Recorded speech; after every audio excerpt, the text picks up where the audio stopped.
iHeartRadio, Roku, and the World Wide Web, this is Enemies of the State with Tom Trento.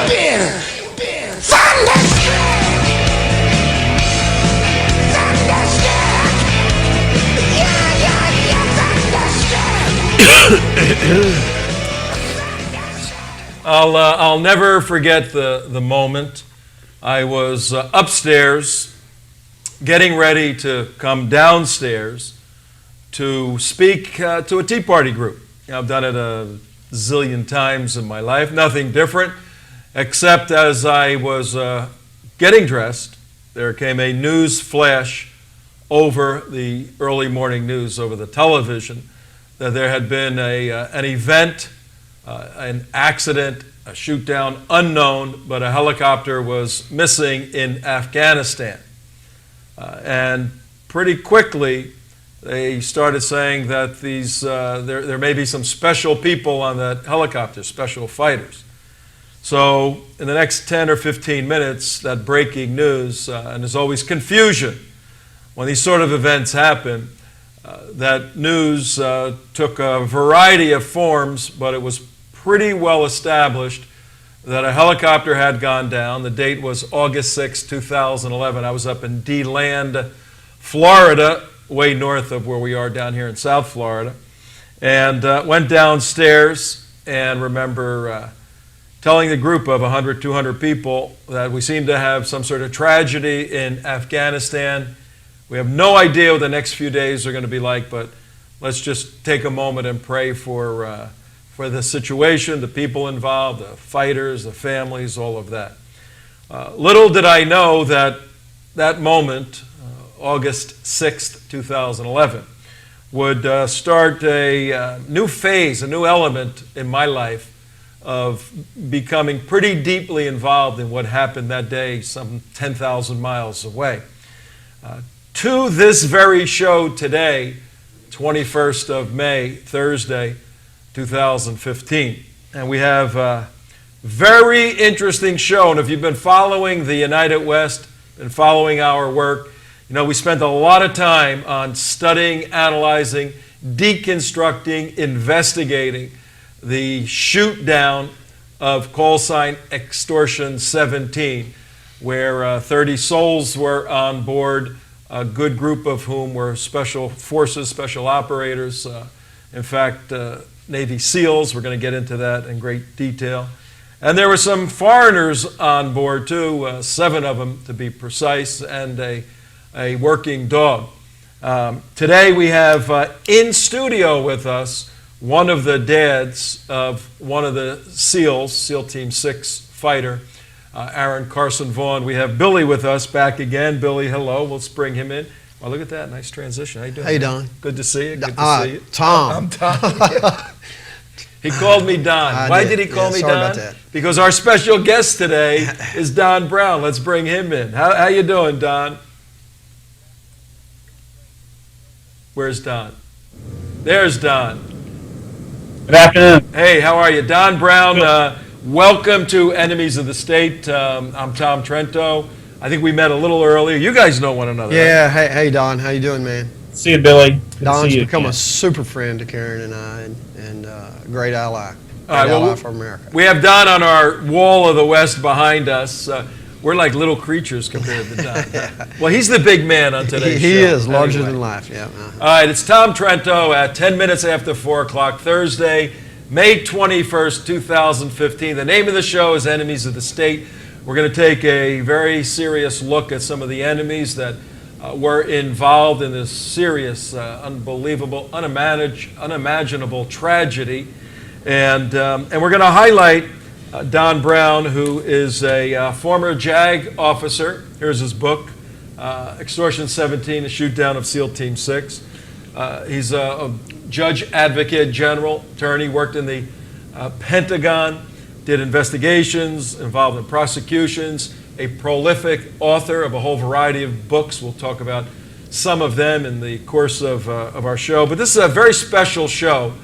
We want to get into his findings. Don is an investigative writer in terms of this task, but he comes uniquely qualified to the battle, to the to the objective of trying to figure out what really took place.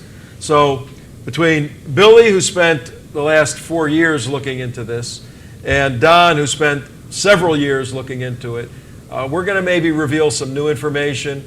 We're going to look at problems that occur that ought not occur in the future, and if possible, move toward holding people accountable if indeed they ought to be held accountable for the shoot down of Extortion 17.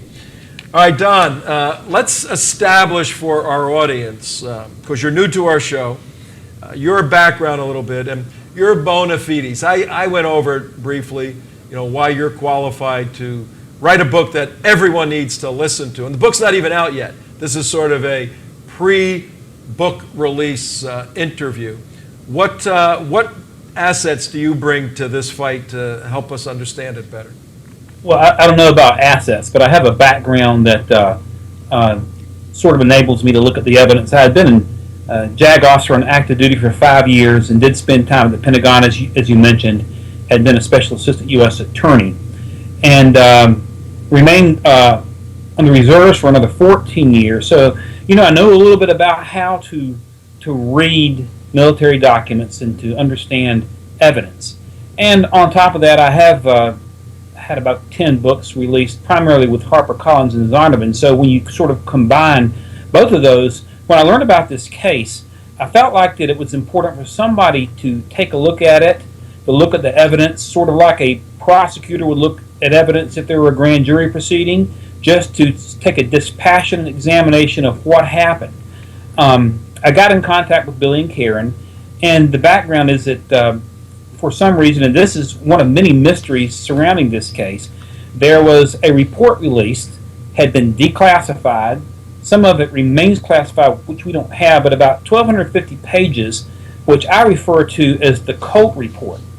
I refer to it that way because the investigating officer for this shoot-down was Brigadier General Jeffrey Colt. Now, it's my understanding now he's a Major General, or he was promoted at some point. But at that point, he was a Brigadier General. So that report has about 1,250 pages, many, many exhibits, and I took a look at that, and the report itself, when I received it, was sort of like a puzzle with 100 scrambled pieces or 1,000 scrambled pieces. And so part of the issue is taking the evidence out and trying to reconstruct the puzzle and then decipher, what the military language is and determine, what was done when and why.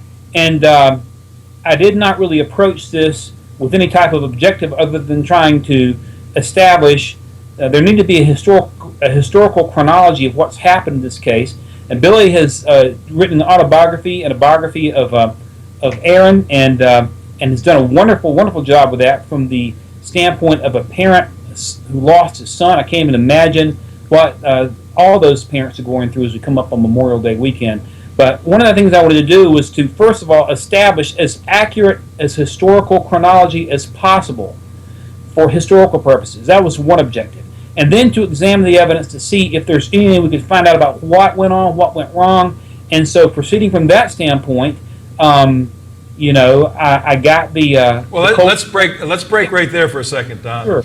Because what we're doing for our audience, Tom Trento, Enemies of the State, WSBR Radio, 7:40 a.m. on your dial on this beautiful Thursday afternoon in May. Summer's quickly approaching here. We're also on WHFS Radio 1010 in Tampa Bay, all over the world on iHeartRadio. You can tune in WSBR 740 Boca Raton on your cell phone. Download the application iHeartRadio. Listen anywhere there's a cell signal. If you want to watch the show, which you should, because we have a lot of B-roll, a lot of graphics we're going to show from the Colt report today, go to theunitedwest.org. That's our website. Our show will be up from 4 o'clock on Thursday, the 21st, until the next day. Then it goes to our archives. Our archives is youtube.com/theunitedwest. To piece this together a little bit, Don, where were you? Well, before I go to Don, Billy, he's looking at the Colt report. I have a copy here, and I've had it for quite a while, and it's a huge puzzle, as Don said. How did you get your hands on the Colt report? The families were given this in October at the debriefing with what's going on. October of 2011. I heard that. Is that was it? just a month after the shoot down, correct? You got it? Okay. Yeah, in October, the families were brought into Virginia October Beach. 2011. October 2011 to Little Creek Base, and as Don said, Brigadier General Jeffrey Colt stood before the families with his staffs and explained to us what took place the night of August 6, 2011, why the SEALs came in, the Rangers part of the mission, the name of the Operation Lefty Grove, the CH-47 chopper that they were flying in because we didn't have enough MH-47s, the men who were not taken out after the chopper was shot down because of the ROE, and the winning the hearts and minds strategy that was taking place in Afghanistan. And so we left there that day with absolutely some questions, Karen and I did, that we wanted answers to, and I'm sure many other parents did too. All right, well, how'd you get your hands on the report? Well, that day when we left, everybody was given a folder, a synopsis of what had taken place that day. Took it home, put it away, didn't think about looking at it again until our Congressman, Tom Rooney, was lied to by some high-ranking military official in a classified meeting where he attended to seek answers to two of the questions that I had presented to him. Why were they on a CH-47D, and why were the men who fired the RPGs not taken out? And when he was told that they didn't know where the shots came from, I knew that's not what we were told. And my friend Charlie Strange, who had lost his son Michael Strange, had been telling me for a month or two, Billy, you got to take a look at this disc we were given, and I just never taken.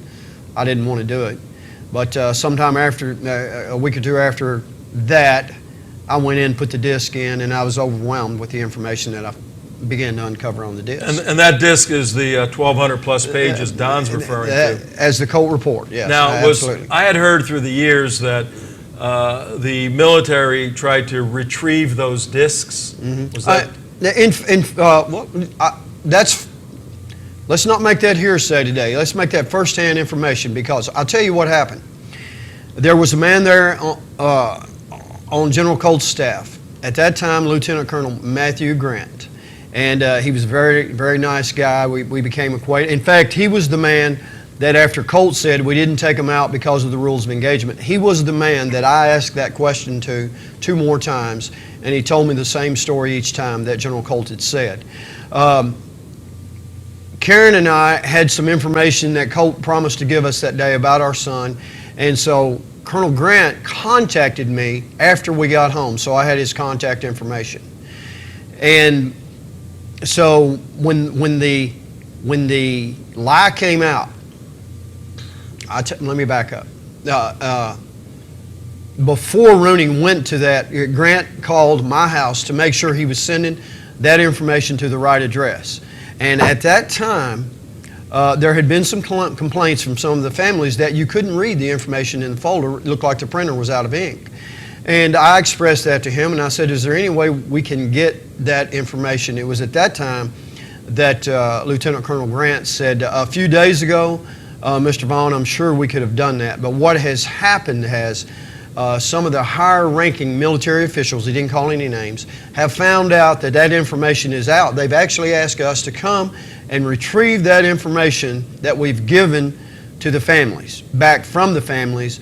But it's been our express concern to the high-ranking military officials, if we do that, we're going to lose the family's trust. That was his words, and so nobody ever came after the information. All right, but the document that Don has used extensively for his investigative report is the document that the U.S. government, somebody higher up, wanted out of the public square. Absolutely, Okay. that's it. Yes. All right, Don, how did you come across this document?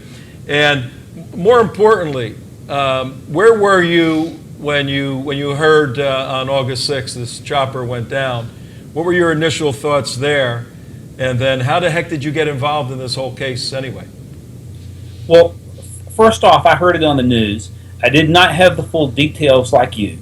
And as information continued to come out, there seemed to be there were more questions than answers, and of course there had been in 2005 up to that point the most tragic chopper loss in Afghanistan prior to 2011 shoot down. This was worse, and so it's one of those things where you just don't know what's going on. Finally, I actually had I saw an interview that Karen and Billy had done. I sent them an email, said, do you need some help with this? And then I wound up meeting Karen and Billy in Atlanta. I drove from Charlotte. I lived in Charlotte down to Atlanta, met with them, and we talked.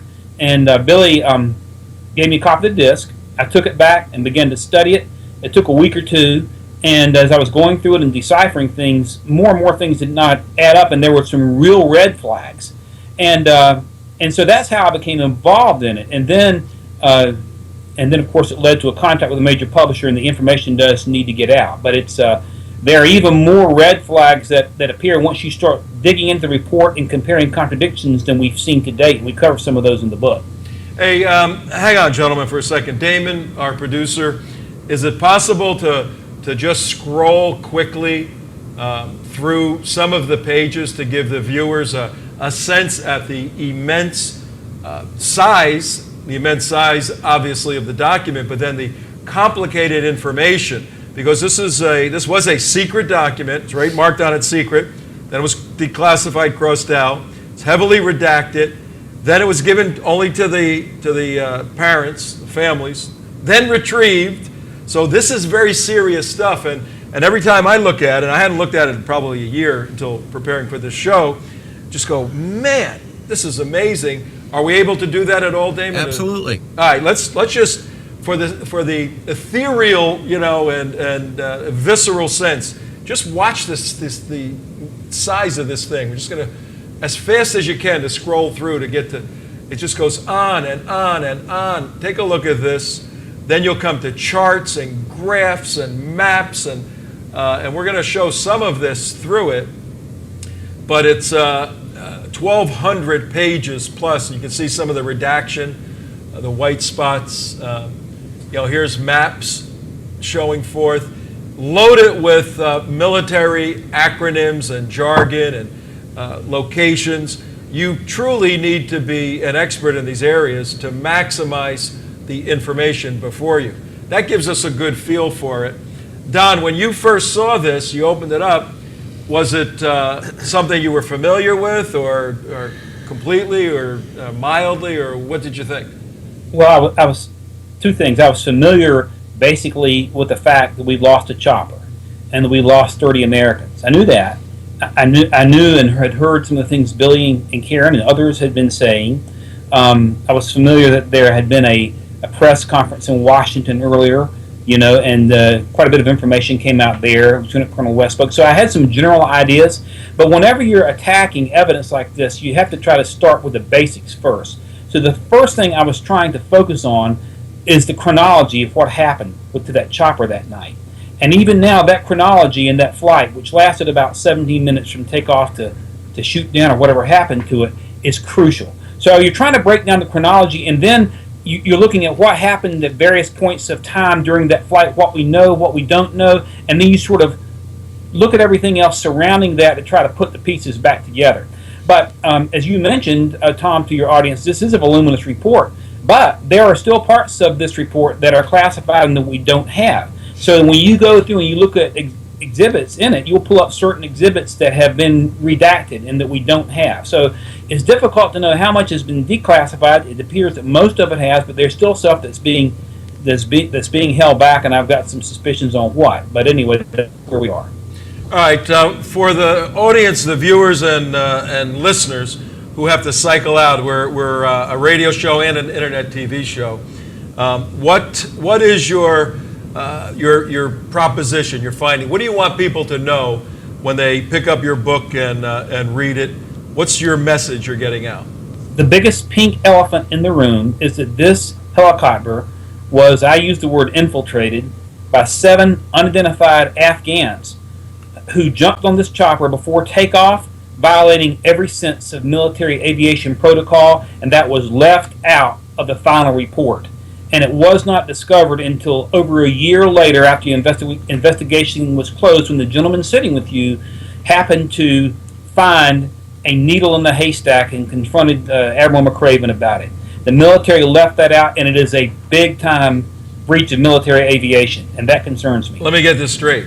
The 1,200 pages of the Colt report, there's no mention of these Afghans going. One sentence. And what does that say? Don, correct me if I'm wrong, but on page 118 of Exhibit 1, there's a J3 testifying, and he says something to the effect that everybody on the chopper were the correct names on the manifest except for the 7 Afghans. And when I read that, I said, "Hey, Karen, you got to come see this. You're not going to believe this." But immediately after that, who Don identified as a JSOC commander, cuts the man off right there. See, I didn't even catch that, but he cuts him off In the testimony. in the testimony, and he says basically, "That's not the big deal. We recovered 38 bodies, so that settles it." So Karen and I, being just parents, it did jump out at first, but because after I read through the rest of the testimony, and they're not mentioned again, and in fact, at the end of the testimony, who is mentioned, now their right names are not given, but their abbreviations is everybody that was questioned in the investigation. If they're with the Army, the Navy, the Air Force, whoever they're with, and one contractor, I believe. No Afghans are mentioned that they even ask any Afghans any questions. So the whole thing was put to bed real quickly. And so, but Karen and I determined in our minds, well, maybe they do this because the Afghans don't give their right names.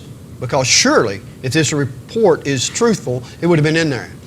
So, on the date that Don's talking about, when Admiral William McRaven, who, by the way, I need to point this out, as Don points it out in his book, three-star Admiral William McRaven, on the day Extortion 17 was shot down, August 6, 2011, received his 4th star, and on the same day that he met me and my wife at Dover, Delaware Air Force Base, to talk to us about our son's body and all the rest of the Americans killed, he still went through his promotion that day after he had lost that many men on August 9th. But 4-star Admiral McRaven was at our house, and I brought it up about the 7 Afghans, and I said, it must not have been a big deal. It was just mentioned in that one sentence, and it said nothing else about it. Admiral McRaven sat stone-faced, didn't say a word, but he had with him a senior enlisted advisor. Sergeant Major Billy. Yeah, huh? It was a Sergeant Major. Yeah, Sergeant Major. I didn't. I was from Delta. I didn't know how much I was going to give there, but that's just good. Be careful. And he said, "Oh, Mr. Vaughn, that's a very big deal. That should never happen." And as Don said, wait a minute. Yeah, You got an admiral saying no big deal, and that's right. a junior officer saying it is a big deal. Absolutely. Don, you're the official JAG. What does that mean? Well, first off, I want to make sure that we're accurate. I think Billy has said, and even in his book, that the Admiral did not respond to it. And so it wasn't that Admiral McRaven said it's not a big deal, simply did not respond. And we're trying to get this as accurate as possible. Right. Yeah, I meant to say, I said it must not be a big deal. Oh, it sounded like Yeah. so I'm he sorry. didn't respond at all. Oh, he sat stone-faced, didn't say a word. Oh, So okay. it could have been nothing else said. Okay. Good point, Don. So the Admiral sits silently, and after a few moments, the Sergeant Major speaks up and says, "Mr. Vaughn, this is a very big deal." Yeah. And one of the mysteries is, how does this report get out to begin with? I believe that it's the product, I can't prove this, but I believe it's probably the product of senior enlisted and mid-level officers who want the truth out. But this sliver of evidence that Billy found, because he took time to read the report, that came out a year and 3 months after the investigation was closed, and was not discussed at all in the final findings, is found at page 118 of Exhibit 1. There's a question by the deputy investigating officer asking a question about the manifest. And I'm looking at it on my other screen. He asked the question, was there a manifest for that aircraft back at the J3, that's the acronym that we use for operations officer, for the Joint Special Operation Task Force, says, yes, sir. Meaning there was a manifest, and I'm sure you know by now that the manifest was accurate, with the exception, now listen, with the exception of Afghan personnel that were on. So the Afghan personnel, the testimony under oath continues, were the incorrect. All 7 names were incorrect, the J3 says. And then he says, I cannot talk to the backstory of why that happened, but, and when he says but, he's cut off by his boss. Oh. He's cut off by the commander of the Special Operations Task Force who says, but the bottom line is we know the total that were on the aircraft. We know the total number that we were trying to account for on the ground, and that is it, and it's cut off. So he shuts up the J3, and not another word is mentioned about this infiltration. U.S. military regulations require strict adherence to the flight manifest. On the back of my book, when you get a chance, we've quoted Colonel West, who talks about the importance of maintaining an accurate manifest. But not only that, DOD regulations 2131 require that we get the name, we get social security numbers, rank, et cetera, of every person on board a United States military aircraft. And not only that, but by regulation, the commander is required to make certain certifications about weapons that are brought on board. So this was a big major league breakdown. Either the flight was infiltrated, and I believe that it was, and some American commander had the responsibility for someone on the ground for making sure that the manifest was correct. But that is totally left out, and that's where it starts. And so the fact that the official report basically tries to bury this as a big league red flag in my book, and that's just the beginning of the story. I'm putting up right now, this would have been page 118 of the Colt report, and you could see that it's been completely redacted. That's page 118? No. At 118 of Exhibit 1, let me clarify. I'm sorry, at 118 of the Colt report. 1. If you go to Exhibit 1, and they're like 90-some, and go to 118, you'll find that very snippet of a testimonial exchange. And these guys are testifying under oath, by the way. The general was given the authority to swear these folks in. Not one Afghan, though, was questioned at all. At least the official report we have, not a single Afghan was questioned. But this testimony is under oath. All right, it's 33 minutes after the hour, 33 minutes after 4 o'clock on WSBR Radio. Tom Trento here with Billy Vaughn and Don Brown. And we are, I think this is going to have to be like a 10-part series here to work our way through this. And we probably should do that and give this the time and investigative protocols necessary. We're taking a look at Don Brown's new book, Call Sign Extortion 17, the shootdown of SEAL Team 6, and one of the dads of one of the SEAL Team 6 warriors is with me, Billy Vaughn.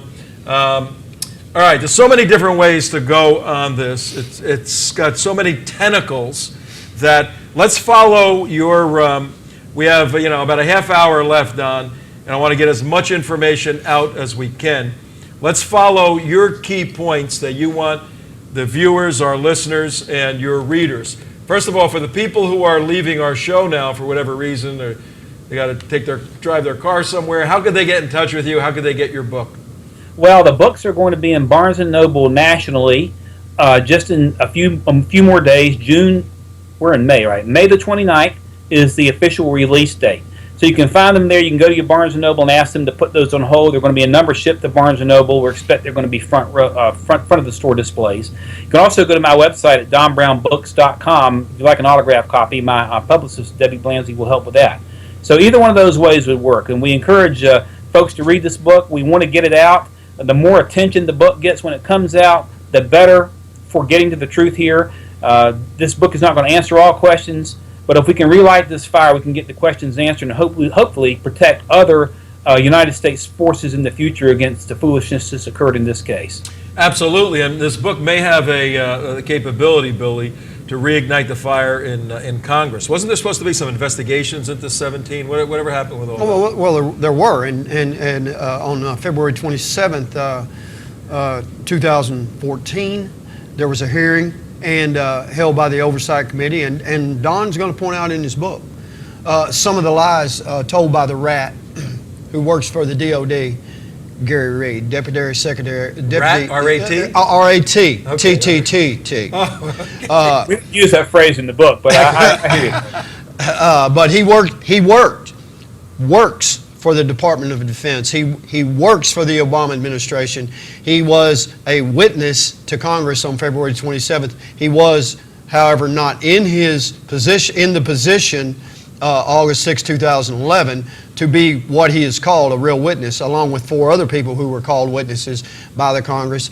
And he, in fact, I'm told, met with my friend Charlie Strange after this, and he told Charlie Strange that, this is hearsay, but it's from Charlie and I believe it, that in fact he never looked at the testimony. He was just debriefed on what happened. So he had no position, no reason to be in the position he was in, and then he sat and lied, and many of the things Don has put in his book show that he lied. Should bring that out. And Congress did not ask him any rebuttal questions. Sorry to talk so much, Don. There, go All right, ahead. but Don, you're thinking, not you're thinking, you're saying there's an infiltration. It certainly looks the way the military brass handled the dismissal of this key piece of strangers on the helicopter for special operators. Something's up. You're saying an infiltration. Carry that thesis a little further. What are the implications of that thesis? Well, let me just say this, because we're short on time. I like to, if we get a chance, to go through the chronology of the flight a little bit. Yep. But I want to add something that to me was very disturbing, that is included in the book, that simply is not in the official military report. And I've been given access to 3 autopsies. I've given the words of the families that I won't reveal the names for privacy reasons. But in 2 of these autopsies were performed at Dover Air Base when our fallen heroes were brought back. And in 2 of the autopsies, and we include this in the book, the military pathologist makes a notation at page 3 of those autopsies that there are cook-off rounds found, but they are disposed of as having no evidentiary value, or words to that effect. Now, cook-off found in the bodies. Found Yes. in the bodies, Don. Well, the language is cook-off rounds found at autopsy, but which implies to me in the bodies, but discarded for no evidentiary reason.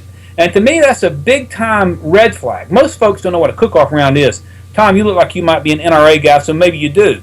But for those who don't, a cook-off round is basically a bullet that goes off if enough heat is applied.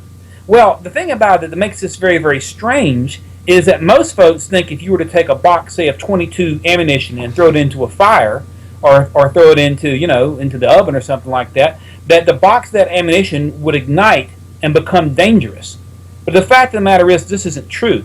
And we cover with a couple of major studies in the book to point this out. A cook-off round in itself, if that bullet does go off, if it happens to go off, and it may not, in many cases it doesn't, but if it does go off, it's fairly innocuous. Do you remember maybe you do, Tom, we're about the same age, but there was a commercial a number of years ago, a cereal commercial, Rice Krispies, Snap, Crackle, Pop, remember that? Yeah. Okay, so that's what happens if a cook-off round does go off. It's like Snap, Crackle, Pop. And the studies that we cite in our book, and one is from the principal United States Army ballistics expert from World War II, and another is more recently from a ballistics expert who actually testified in Trayvon Martin trial on the issue of cook-off rounds, is that they're innocuous. If the round goes off, if you have a bullet, and I'm sure you're familiar with what a bullet looks like, if that bullet does explode with heat, what happens is the casing will actually travel farther than the bullet itself because it's lighter. It is not a threat generally to humans unless the bullet happens to be in a barrel, and that barrel is aimed at you, Tom, or at me, and then sufficiently heated so that it goes off. Okay? It's very unlikely that cook-off rounds would have been found in those bodies, in my judgment, as a result of what happened. This chopper, according to the report, fell between 100 and 150 feet. 100 to 150 feet off the deck when it exploded, according to the Colt report. Now, when it went down, we've examined testimony, and the rifles, the weapons, the personal weapons, were not found in the chopper. They were scattered outside the chopper. Okay? So how is it that cook-off rounds are found inside the body of 2 of the 3 autopsies I've got? I don't have access to all of them, and this is a small sampling, but it's a red flag for me. And the other thing that concerns me is why in the world is a military pathologist discarding these bullets and making the judgment that they're of no evidentiary value? First off, you can't really tell if it's a cook-off round just by examining the slug. In most cases, you've got to look at the casing to see if that casing has been struck. Because you know, Tom, as a rifleman yourself, that when when a bullet, a centerfire bullet is struck by the hammer, there's an indentation in the casing.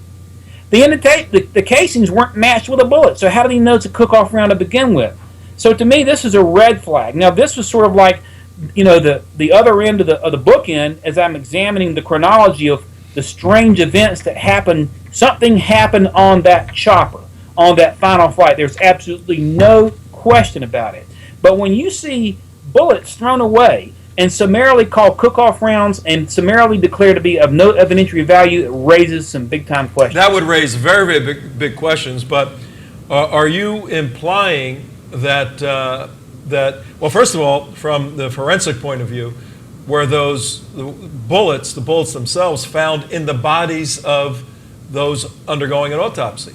The autopsy, yes, this is from the autopsy report. Let me read the language to be clear. The autopsy report at page 3 of the unidentified seal in this case, quote, cook-off rounds recovered at autopsy and not retained, the language is recovered at autopsy, presumably during the autopsy, and not retained by AFMES, Armed Forces Medical Examiner, because they are of no evidentiary value. That's the language, and it's concerning. Well, I'm not a forensic pathologist, but I mean, you could recover a cook-off round in the garments of a soldier or in the body of a soldier. Either case, they seem to be of significant evidentiary value. That's for sure. That's so something's true. a little goofy. That's there. true, Tom. And to be fair, and I've read the exact language, there's no clarification. But typically, at autopsy, even still, how's a cook-off round going to be in the garment? Because remember, when you go back to the pathology, to the forensics reports we have included in our book from two very, very credible forensic experts, typically that bullet, even if it goes off, is not going to penetrate anything. Right. Because, you see, it has to be inside the rifle for there to be Interesting. explosion. Very So it pops in front of you. How's it going to get? These guys were wearing Kevlar uniforms, SEALs were. So even still, how is it penetrating? I don't buy it. Yeah. I just don't. They don't buy it. Were there some possibly cook-off rounds? Yes, but to be inside the Kevlar or be in the body or associated with the body is just an odd finding. All of these findings raise so many questions, but let's continue because we are fighting the clock a little bit with your chronology of the flight. Let's get that into the record at least. So the flight, these SEALs, and there were 3 U.S. Air Force Special Forces, 17 members of the SEAL team, primarily from SEAL Team 6, and then there were 5 U.S. Navy support personnel who rushed onto this chopper, piloted. It was a CH-47D, an old chopper piloted by a National Guard air crew. Now, the choice of platform was incorrect here. What I mean by that, Billy has alluded to this, these guys should have been on a Special Forces chopper, an MH-47, maybe a Special Forces Black Hawk, but I don't think that these pilots or that this air crew did anything wrong. It's simply they were put in a position they should not have been put in. This is an old, slow chopper that basically has been compared to a flying school bus. It's used for transport, not for special operations. Nevertheless, the chopper takes off at approximately 2:22 a.m. Now remember, this is supposed to be a 10-minute flight to landing and infiltration. They take off from forward operating base Shank in the eastern sector of Afghanistan in Logar province and fly immediately across the border into Wardak province. There is an aviation protocol for call-ins. The chopper is to call in at 6 minutes before landing. At 6 minutes before landing, at 3 minutes before landing, and at 1 minute before landing. It takes off at 2:22. 4 minutes later at 2:26, we get our 6-minute call. We're looking for a 3-minute call at 2:29 and a 1-minute call at 2:31, and the chopper to be on the ground at 2:32. The first call comes in. The second call, however, there's nothing there. And the third call, the chopper has gone totally blank. It appears to be hanging in the air as it approaches. Now, if you look in the, there are maps in here, and this flight pattern is akin to what looks like from the air a fish hook. So it takes off with the round part of the fish hook being the operating base, flies in, and then does a turn and comes back in. And when it comes back in, it comes back into this Wardak, this Tangi Valley. All right. Now, what the book points out is that United States intelligence found out on May the 11th that the Taliban was moving 100 operatives into that valley solely for the purpose of taking out a United States helicopter. And at this time, there had been the 90 days between Operation Neptune Spear, which is the operation that apparently took out bin Laden, and this operation, 96 days passed. There had been 3 attacks on United States helicopters in that valley. 2 missed, 1 hit. So we knew that it was a dangerous situation. It's important to understand also, Tom, that this mission was the second mission that Extortion 17 had flown that night.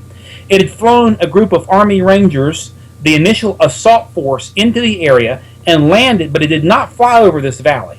But it landed on time and debarked a group of U.S. Army Rangers, 16 and 17. They were twin choppers flying together, 2 Chinooks, and they both flew in and put those Rangers down. They put them down on time, no problems, and then flew back and started the flight at 2:22 a.m. into the Wardak Valley to drop these SEALs off. Now, it's important to understand that this flight crew involved 5 U.S. National Guardsmen, primarily from Colorado and Kansas. Okay, the 2 pilots, the lead pilot, the pilot in command was CW2 Brian Nichols. He was an Army veteran, but this was his first flight into combat, his first deployment as a pilot to Afghanistan. So he was not extremely experienced, but his co-pilot was a superior officer, CW4 David Carter, out of Denver. Carter had over 20 years flying this bird. He was an experienced pilot, and they put these choppers down on time with these Rangers just a couple of hours earlier. No problems, no sweat. So they come in, and all of a sudden, after the 6-minute call calls in, there's a loss of communication with the chopper. Ground control's trying to raise them, nothing's there. They missed a 3-minute call. They missed a 1-minute call. Then after a lapse of 10 minutes, remember there was a call at 2:26 saying I'm 6 minutes out. At 2:36, 10 minutes later, there's a very strange communication from Extortion 17. The pilot, or someone on board, and I believe it was the pilot, is requesting a sparkle. He says, "Can you guys give me a sparkle?" Now that is odd. Tom, it's important just to regress for a second, and I'm watching our clock. But when we put these choppers down at night, it's been said that we rule the night. Part of that is because we have night vision capability. Now in this case, Extortion 17 was being accompanied in the air by an AC-130 gunship overhead and 2 attack Apache helicopters alongside with it, flying in. The plan calls for what we call a burn. A burn is like if you were to take a flashlight, Tom, turn that flashlight on and let it burn for a minute, it would create a beam that you could see. Well, what we do to put these teams down in the evenings and night hours is that the AC-130 fires a burn, not a sparkle, but a burn, which is an infrared light down into the landing zone, which is invisible to anyone by the naked eye, but if you have night vision goggles, you can see it. So the flight plan called to ask for a burn. When those choppers went down and put these Rangers down earlier, they had used a burn, which lasts about a minute. Well, Brian Nichols asked, rather than a burn, he asked for a sparkle, which is not part of the game plan. It's not part of the flight plan. A sparkle is like an old flash bulb, you know, a little sparkle there, and he asked for a sparkle. And when he asked for a sparkle, the one of the pilots on board, one of the Apaches in the air with him, says, "You're asking for a sparkle?" He said, "Are you a minute out?" He said, "You're not even a damn minute out." He uses that word, the co-pilot of the Apache, and "you're asking for a sparkle." So it is a very strange request. And I don't know why that request is made, except it is one of the things that's very, very odd about this particular mission. So, so a relay is made from the Apache helicopter flying with Extortion 17 to the AC-130 above. The 130 begins to burn into the landing zone. Now, we know that Taliban have access to night vision goggles, but it appears rather than delivering a sparkle, the AC-130 did what it was supposed to do and delivered a burn.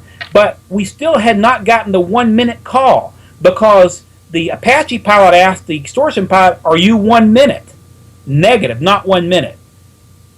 At 2:38 a.m. in the morning local time, after this odd request for a sparkle, we hear another call from Extortion, and that is 1 minute, 1 minute.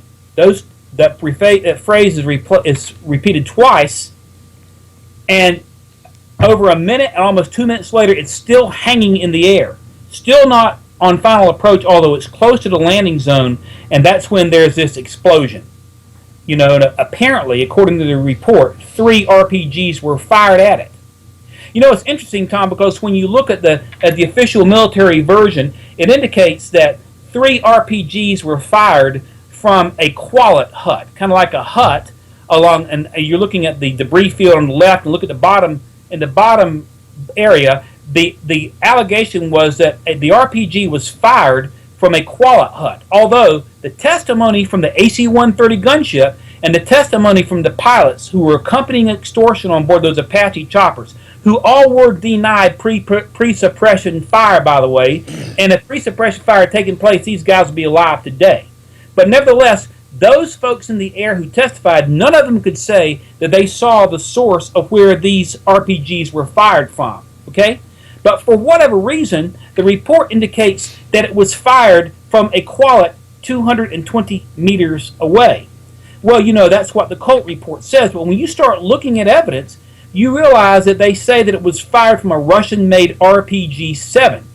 And when you look at the evidence contained even within the report, the maximum effective range of that RPG is only 170 meters.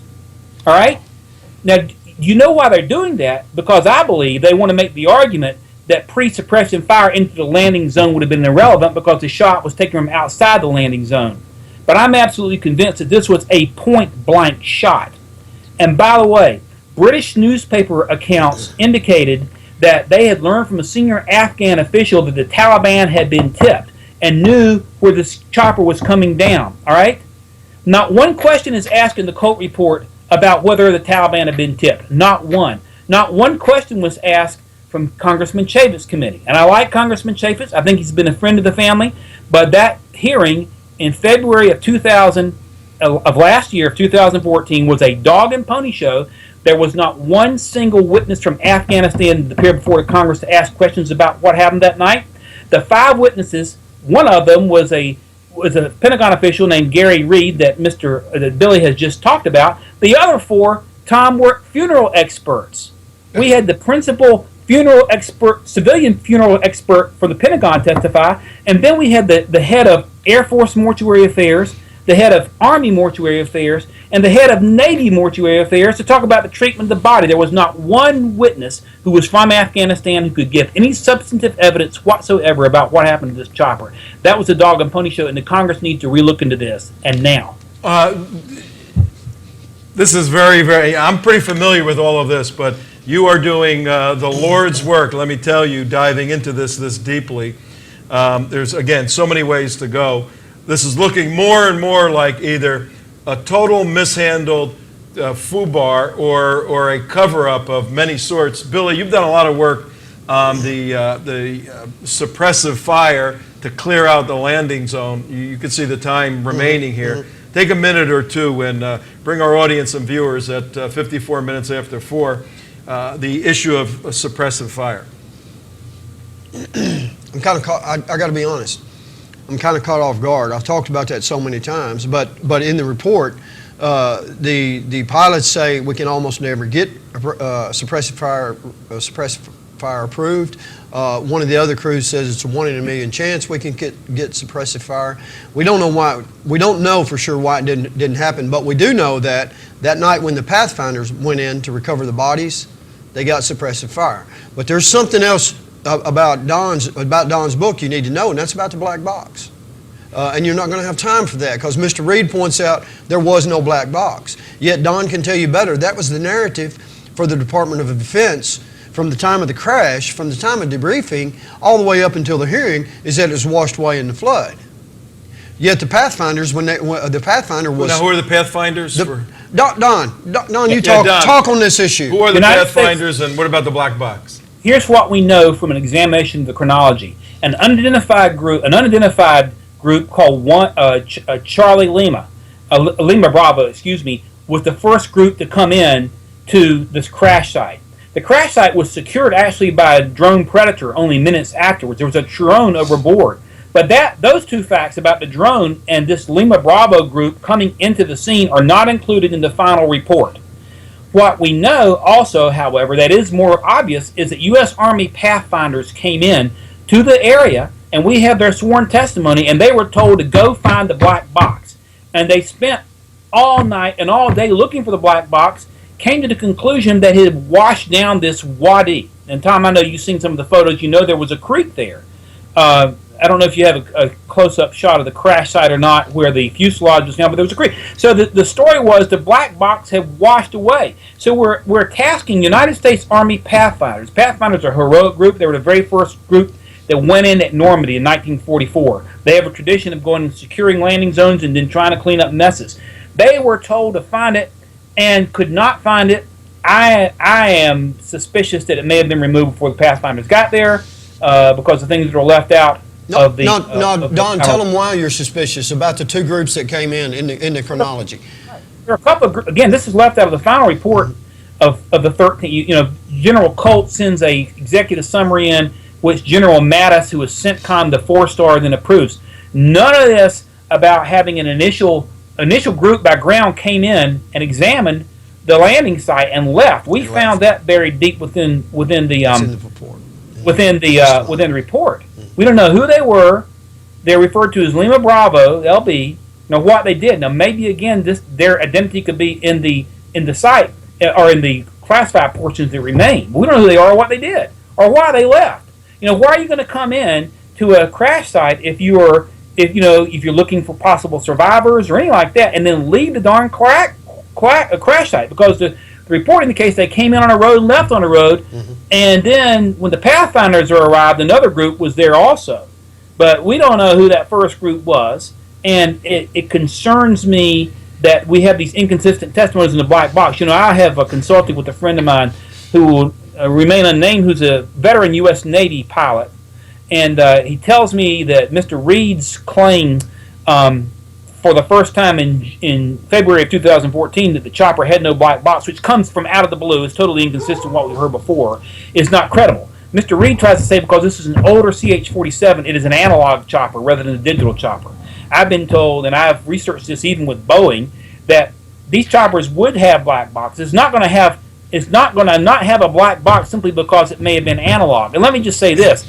If we're sending these special forces in on a chopper without a black box, talk about the level of incompetence and insensitivity that involves. So it's a no-win situation for the military to, on the one hand, argue we can't find a black box, and on the other hand, argue it doesn't have a black box. Let me get this straight. You're sending U.S. Special Forces in without a black box on a chopper? That doesn't make any sense. That's crazy. But Don, let me step in, and Don also points this out, that the Pathfinder commander testified that half, there have been 27 chopper crashes in Afghanistan. 13 have been CH-47s. This is the first one they did not retrieve the black box off. That changes the... That's his testimony. Yeah, that changes That's a very good point. I believe that chopper had a black box, and I think somebody's pulling a rule. It doesn't make sense. And, Billy, that's a good point. Thanks for adding that. That's in the book. All right, hey Don, let's do this because we're up against the clock. This is fascinating. You sent me a copy of your book. I haven't gotten it yet. I will get it. I started listening to the 9-hour audio. I have Billy's copy here, but I think he wants it back. You want this? Absolutely. Okay, Yes, you can have it back now. I'm going to read the book over Memorial Day. And are you going to be going on a tour and doing all the book stuff and all that? We do have some, first of all, Tom, thanks for having me. You're our first interview. We do have the next few days of book pretty tight, but I'll work this out for you because I appreciate the work that you're doing. God bless you. No. I'm telling you, we've had a lot of people involved in this, and you are unique among all of those people. And I think with the people that are involved, with your findings, we may be able to reignite the congressional work, particularly with a friendly Congress there in a right way. So this isn't just information, just isn't mobilizing the grassroots to put pressure on the rules of engagement. This could be a congressional investigation that looks at evidence that you're bringing up. I think that's where this may be going. This could be very, very good. Okay, you have an absolutely wonderful Memorial Day. Billy, our prayers are with you and your family on Memorial Day. We're remembering all of these guys and ladies that have given everything so that we can do shows like this. Take care, everybody. Have a Thanks, Don. wonderful Thank you, gentlemen. Have a great Memorial Day. Bye-bye.